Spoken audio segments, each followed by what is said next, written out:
Oliver's break.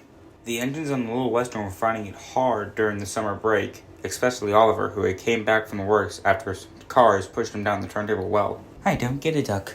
I come in with one train, and then I go out with the next one. It's exhausting, really. Oh, you'll get used to it. Trust me, I got used to it back on the GWR days. Oh, yeah. Nothing. Anyways, I've got to go. Don't you want Toad? No, I've got a new brake van to test. Oh. Hello, Mr. Oliver. It's so wonderful having you back from the works. Oh, it is, Toad, but sorry, I can't chat now. I gotta take a train now. Wait, Mr. Oliver, you're forgetting me. Toad was as he saw Oliver put a brake van that was not him at the back of his train. Soon Douglas arrived. Oh. What's the matter, Toad? If Mr. Oliver has another brake van, then he won't want me anymore. Oh, is that what you're worried about? Duck said, rolling along beside Toad. You know what, Toad, said Douglas. I got the train. You can be my brake van. Toad didn't think this would help, but it was better than staying in the yard. Soon Douglas and Toad passed beaches and stations. Toad still felt sad. They both reached the final station, and then Douglas took Toad back to the sheds. When Douglas arrived back at the shed, he realized Duck and Oliver were the only ones in there.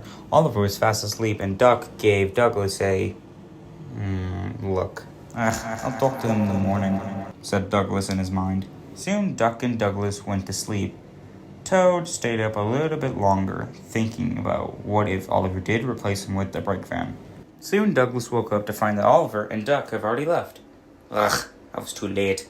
I'll probably tell him if I next see him at the station, probably. Douglas had a passenger train and Duck had a goods train, so Duck volunteered to take Toad. Meanwhile, with Oliver is having a rough experience with his new brake van. The trucks, noticing that Toad wasn't the brake van, began to bump and try to shake Oliver off the tracks. Oh, no you don't. Oliver biffed them hard. Ah! When we get to the top of that hill, we'll make sure this brake van gets a one-way ticket to the nice, hard ground. And the other trucks agreed. Duck soon arrived at Wellsworth with Toad. He put Toad in the siding and he went to get a drink of water. Moments later, Oliver thundered by with his stone train. Toad looked sadly at the wall he was facing. Cheer up, Toad. He's not going to replace it with that brake van. How can you be so sure? I'll do everything in my strength to stop it. Soon Duck and Toad went back to the Little Western. Meanwhile, with Oliver, the trucks were scheming. As Oliver went up the hill, they all chanted, "Break it! Snap it!" And to no one's surprise, the coupling broke, sending only the brake van down the hill. The guard put on the brakes and jumped out. But the brakes were weak on the brake van because it was newly tested and it was faulty. The brake van was sent careening down Gordon's Hill and flung off the side of the rails and landing on its side in the grass.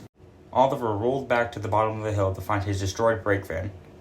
Oh. Soon Duck, Douglas, and Toad were talking in the shed when they heard Oliver's whistle. Hello, Mr. Oliver. Toad cut himself off as he realized Oliver's brake van was on a flatbed and the cab and the side of it was crushed inward. What happened to your brake van? Stupid thing's coupling broke and was sent careening down the hill. I'm glad it was destroyed, stupid thing. Always awkward. But now I can return back to you, Toad. Oh, so does that mean I'm not getting replaced? Heavens no, Toad. I was just sent to test that new brake van. Oh, goody. You were right, Mr. Duck and Mr. Douglas. I was? Oh, yeah, I was.